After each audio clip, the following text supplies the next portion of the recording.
जय जगन्नाथ बंधुगण आसतु जानिबा 2026 मसीहा जानुआरी मासरे आसिबाकु थिबा पर्वपर्वाणी गुड़िकर सूची विषय रे एवं सेमानंकर तारीख बा तिथि विषय रे जानिबा।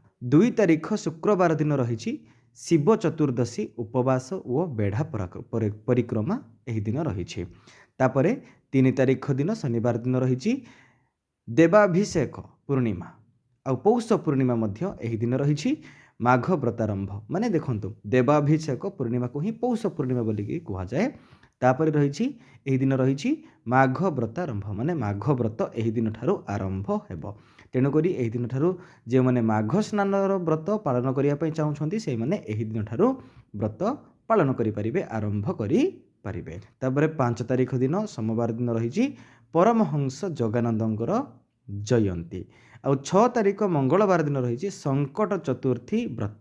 संकट चतुर्थी व्रत करिबा द्वारा बाधा विघ्न सब दूर होता है। आपण मैंने निश्चिंत भाव में यही व्रत को पालन करंतु, जप तप आदि निजर बढ़ातु ही दिन। ठीक अच्छे। तापर 9 तारीख शुक्रवार दिन रही प्रवासी भारतीय दिवस। आउ 10 तारीख शनिवार दिन रही स्वामी विवेकानंदंकर जयंती। 11 तारीख रविवार दिन रही लाल बहादुर शास्त्री पुण्यतिथि।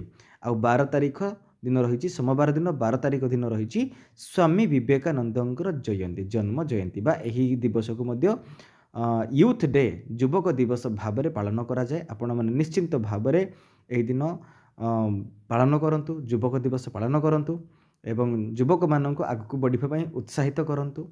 आउ 14 तारीख बुधवार दिन रही षटतिला एकादशी। जो मैंने एकादशी पालन करती से मैंने निश्चिंत भाव में यही एकादशी को पालन करंतु।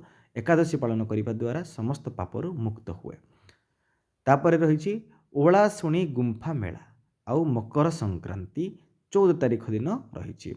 पंगल रही, बिहू रही, उत्तरायणर यही दिन ठारू आरंभ हुए। सूर्यदेवंकर उत्तरायण यही दिन ठारू आरंभ हुए। 17 तारीख शनिवार दिन रही रटंती चतुर्दशी शिव चतुर्दशी उपवास और बेढ़ा पराक्रम। 18 तारीख रविवार दिन रही त्रिवेणी अमावास्या माँ विरजा देवींकर जन्म यही दिन। अभिराम परमहंसंकर जयंती आउ यही दिन ठारू शरण आरंभ। 20 तारीख मंगलवार दिन रही द्वितीय चंद्र दर्शन और पूजा। 22 तारीख गुरुवार दिन रही बरदा चतुर्थी। तापर रही दिन श्री राम मंदिर प्रतिष्ठा दिवस। तापर 23 तारीख शुक्रवार दिन रही श्री पंचमी बा सरस्वती पूजा माने 23 तारीख सरस्वती पूजा रही। श्री मंदिर रे बसंत उत्सव हेबो, रथ अनुकूल हेबो, भंज जयंती रही। आउ एही दिन नेताजी सुभाष चंद्र बोसंकर जयंती रही। वीर सुरेंद्र साय जयंती एही दिन रही। आउ एही दिन शरण शेष। 25 तारीख रविवार दिन माघ सप्तमी चंद्रभागा तीर्थ स्नान होबो।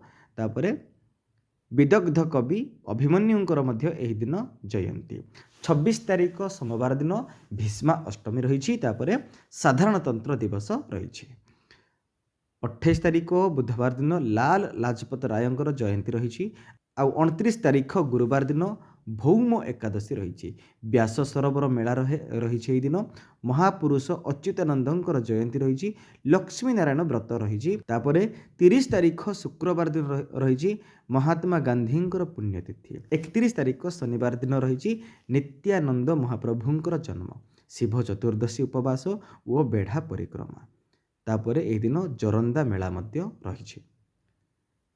यही वीडियो रे एतिक मात्र। जय जगन्नाथ बंधुगण।